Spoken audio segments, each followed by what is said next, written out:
যারা আজকে আমাদের এই রোড শোতে অংশগ্রহণ করেছেন এবং যে উৎসাহ উদ্দীপনার সাক্ষী আজকে বহরমপুর শহর থাকলো, এটা পরিষ্কার যে বহরমপুর থেকে তৃণমূলের জেতা শুধু এবার সময়ের অপেক্ষা। আমি মুর্শিদাবাদের মানুষকে নত মস্তকে সকলকে প্রণাম জানাই। বেলডাঙ্গায় কিছু অশান্তির ঘটনার খবর আমি পাই, এর ইন্ধন দিচ্ছে বিজেপির বাবুরা, আর একটা নতুন গদ্দার তৈরি হয়েছে এই মাটিতে সে।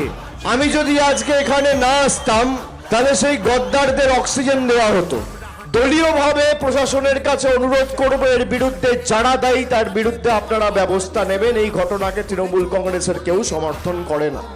ধর্মে ধর্মে বিভাজন তৈরি করে মানুষকে মানুষের বিরুদ্ধে যারা লেলিয়ে দেয় তাদের বিরুদ্ধে মুর্শিদাবাদকে এক হতে হবে।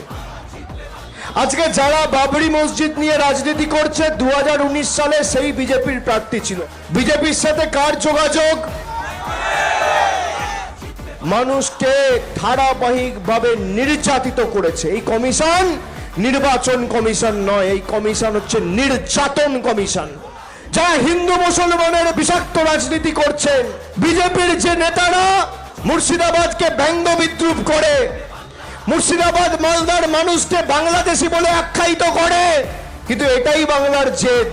তুমি 600 নোটিশ পাঠাবে, ওই 600 জন গিয়ে আবার নাম তোলার ব্যবস্থা করবে। আমরা ছাড়বো না, মাথা নত করবো না। তুমি শুরু করেছো, আমরা শেষ করব। শেষ রক্তবিন্দু পর্যন্ত লড়াই হবে।